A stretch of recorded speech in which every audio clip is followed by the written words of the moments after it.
இயேசு கிறிஸ்து பெண்களுக்கு ரொம்ப முக்கியத்துவம் கொடுத்தாரு இல்லைங்களா? ரொம்ப முக்கியத்துவம் கொடுத்தாரு. முதல் இவாஞ்சலிஸ்ட் யாருங்க? இல்லை, இயேசு வாழ்ந்த காலத்திலேயே முதல்ல சுவிசேஷம் சொன்னால சமாரிய ஸ்திரீ. அருமையாக நல்ல சமாரிய ஸ்திரீ யாருங்க? நான் ரொம்ப நல்லவங்களா? 5 டைவர்ஸு 5 டிவைஸு 6வதாக ஒருத்தர் கூட வாழ்ந்துட்டு இருக்கிறாங்க அப்படின்னு இயேசு அவங்களுக்கு அவங்கள பற்றியான ஒரு வெளிப்பாடு அவங்களுக்கு சொன்னார். ஆனால் ஏன் என்னையை தேடி இவர் வரணும்? இந்த மாதிரி தான் ஓடி போய் சுவிசேஷமாக சொன்னாங்க. என்னையை பற்றி எல்லாம் சொல்கிறாரு, நம்மளையெல்லாம் நேசிக்கிறவராக இருக்கிறாரு அப்படின்னு. இயேசுவும் அதை தான் செஞ்சார். 7வது ஆளாக இவர் போகிறாரு. 6 ஆண்களை அவங்க பார்த்துட்டாங்க. 6 ஆண்களோட நேசிப்பு, 6 ஆண்களோட துணை உதவி எல்லாம் அந்த அம்மா பார்த்துட்டாங்க. 7வதா இயேசு உள்ளார போகிறாரு. ஏன் ஆண்டவரே, இயேசுவே, நீங்கள் அந்த 7வதா நீங்கள் ஏன் போகிறீங்க? அதே ஒரு பாவி அந்த பொண்ணு அப்படின்னு சொல்லும் போது இயேசு என்ன சொல்கிறாரு? அவருடைய எண்ணம் பாருங்கள், இயேசுவோடது. அவளுக்கு தாகம் இருக்குது. அவளுடைய தாகம், அந்த தாகம் என்னை அவளை நேசிக்க வைக்குது. அதனால் இனி அவள் என்னை விட்டு பிரிய மாட்டா. இனி அவள் அந்த பாவம் அவளுக்கு 2 வகையாக இருக்குது. பலமுள்ள ஜெபம், பலவீன ஜெபம்.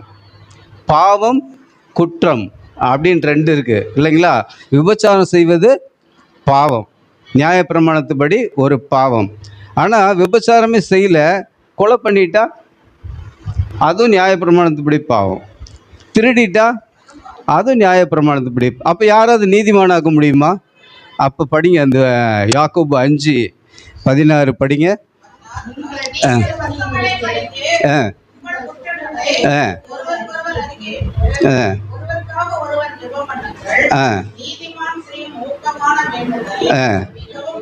பைபிள் சொல்லுதா யாராவது நீதிமான் உலகத்தில் இருக்காங்கன்னு பைபிள் சொல்லுதா? நீதிமான் அப்புறம் எப்படி இந்த வசனம் ஒத்து வரும்? எப்படி நீங்கள்லாம் ஊக்கமாக ஜெபிக்கிற ஜெபம் எப்படி ஆண்டவர் கேட்பார்? நீங்கள்லாம் நீதிமானா? மேலே ஒரு வசனம் சொல்லியிருப்பாருங்க, அதில் சொல்லியிருக்கு குற்றத்தை. இப்போ அந்த சிஸ்டர் சொன்னாங்க, அந்த வார்த்தையை அவங்க சொன்னாங்க. அதனால் இந்த வசனத்தை சொல்கிறேன். அவங்களுடைய குற்றத்தை அவங்க என்ன பண்ணாங்களாமா? ஒப்புரவாக்கி எல்லாத்திட்டையும் சொல்லிட்டாங்க. பிஸ்னஸில் பிரச்சனை, மகன் ஒரு பக்கம் வாங்கிட்டான் பணம். இது பெரிய பாவமா? இது இல்லை. அந்த குற்றத்தை மறைச்சி வைக்க அவங்களுடைய பாடுகள் அதிகமாயிட்டே இருக்கும். அதை என்ன பண்ணுறாங்க? பாரத்தை ஜெபக்குழுவில் இறக்கி வைக்கிறாங்க. ஒப்புரவாகுதல் இல்லைங்களா? அதுக்கு மேலே இருக்கிற வசனம் பாருங்க, பாவம்.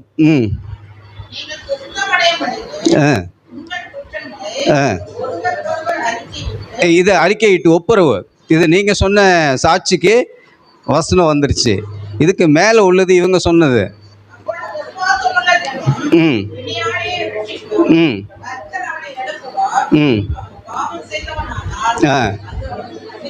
இவங்க ஒரு பாவம் சொன்னாங்க, நான் இப்படி இருந்தேன், ஆனால் இப்போ இந்த ஜெபத்துக்கு வந்ததுக்கப்புறம் அந்த பாவம் மன்னிக்கப்பட்டு நான் இன்னைக்கு ஆண்டவர் என்னை நேசிக்கிறார்.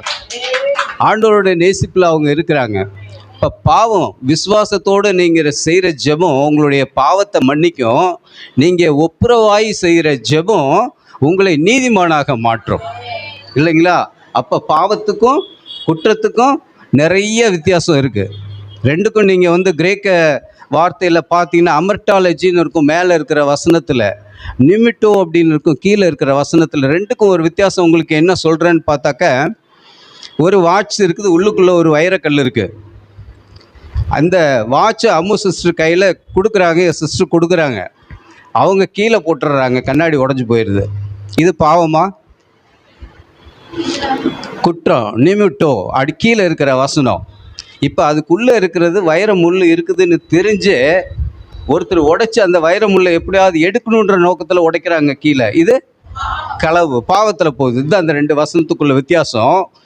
பாவம் செஞ்சவங்களே இயேசு என்ன பண்ணுறாரு? சமாரியா ஸ்திரீயை 5 டைவர்ஸு, 6வது ஒருத்தன் இருக்கிறான், 7வதா நான் அவளை நேசிக்கிறேன்னு போகிறாரு இயேசு. அவளை தேடி போகிறார் இல்லைங்களா? அதே தான் நீங்கள் இங்கே என்ன பண்ணாலும், பாவம் பண்ணிங்கனாலும் விசுவாசத்தோடு நீங்கள் ஜெபம் பண்ணீங்க அப்படின்னா, உங்களுடைய விசுவாசம் அதோடைய பெரிய கிரியையாக இருந்துச்சுன்னா, ஆண்டவர் உங்களை மன்னித்து ஏற்றுக்கொள்வார். ஒப்புரவாகி நீங்கள் செய்கிற ஜெபம் உங்களை நீதிமானாக மாற்றும். அதுக்கு மேலே இருக்கிற வசனம் 14.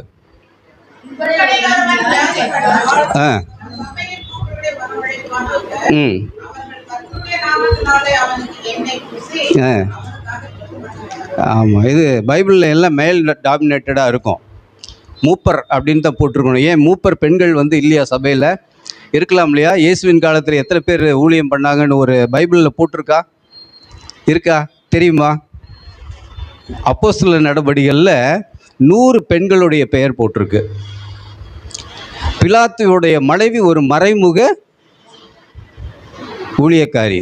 இயேசுவுக்கு ஒரு மறைமுக ஊழியக்காரி. பொருளாதாரத்தில் தேவைகள்லாம் மூட்டையாக கொடுத்து விடுவா. சரிங்களா? அவள் வர முடியலைன்னாலும் கொடுத்துடுவா. அவருடைய மினிஸ்ட்ரி கொண்டு போய் கொடுத்துரு இந்த காசு அப்படின்னு சொல்லி கொடுத்துடுவா.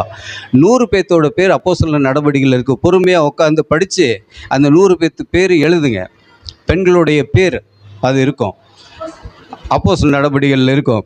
அப்போ யூனிட்டி அப்படிங்கிறது அந்த வசனம் சொல்லுது. ஒரு மேல் டாமினேட்டடாக எழுதப்பட்டதுனால அதில் மூப்பர்னு போட்டிருக்கு. மூப்பர் பெண்களும் நீங்கள் ஜெபிக்கிற ஜெபம் நீங்கள் யூனிட்டியாக என்னைக்கு ஒன்று சேர்ந்து நமக்குள்ளார ஒரு தலைவரை கூப்பிட்டு நாமும் அங்கே அவர்கள்னு தான் போட்டிருக்கோம். அவர்கள் ஜெபித்த போதுன்னு தான் போட்டிருக்கோம். அந்த ஒரு மூப்பர் ஜெபித்த போதுன்னு அங்கே இருக்காது. அவர்கள் ஜெபித்த போது அந்த பிணியாளியோடைய பலவீனம் வியாதி சொஸ்தமாக்கப்பட்டது. அப்போ நமக்குள்ளார முதல்ல யூனிட்டி வேணும், பாவத்தை அறிக்கை செய்கிற விசுவாச ஜெபம் வேணும், 3வது தவறுகளை ஒப்புக்கொள்ளுகிற ஒப்புரவின் ஜெபம் நமக்குள்ளார இருக்கணும். அப்போ இது 3 இருந்தால் நம்ம நீதிமான ஆகும், நம்முடைய ஜெபம் பலமுள்ள ஜெபமாக மாறும் அப்படின்னு சொல்கிறாங்க. இந்த எண்ணெய் பூசி ஜெபிக்கிறதுக்கு இயேசு ஒரு இடத்துல ஒரு அடையாளம் சொல்லியிருந்தார். என்ன அடையாளங்க சொல்லியிருந்தார்? பெண்களை வச்சு தான் அவர் செய்கிறார். ஒரு பெண்ணை வச்சு தான் செஞ்சார். என்ன செஞ்சாருங்க? பரிமள தைலம். அந்த பரிமள தைலத்தோட விலை என்ன சொல்கிறாங்கன்னா, அன்றைய காலத்தில் 1 வருஷம் வேலை செஞ்சால் தான் அப்படி ஒரு குப்பி வாங்க முடியுமா. அவ்வளோ ரேட்டாக அந்த பரிமள தைலத்தோட விலை. 1 வருஷம் வேலை செஞ்சால் தான் வாங்க முடியுமா. அப்படிப்பட்ட ஒரு பரிமள தைலத்தை அங்கே பாவியாக இருந்த ஒரு பெண், விலக்கி வைக்கப்பட்ட ஒரு பெண் இயேசுவின் பாதத்தில் கொண்டு போய் ஊத்துறா. அங்கே இருக்கிற நீதிமான்களாக தங்களை சொல்லி கொண்டு இருக்கிற எல்லாரும் என்ன சொல்கிறாங்கன்னா, இவ்வளோ விலை உயர்ந்த தவிர்த்து வீணாக்குறிய, இதை விற்றுருந்தா 4 பேர்த்துக்கு கொடுத்துருக்கலாம், இதை வேறுபடியாக பிரயோஜனப்படுத்திருக்கலாம், இதை கொண்டு போய் அவர் காலில் ஊற்றி வீண் பண்ணுறிய அப்படிங்கிற. அதுக்கு இயேசு என்ன சொல்கிறாரு? என்ன சொன்னார்?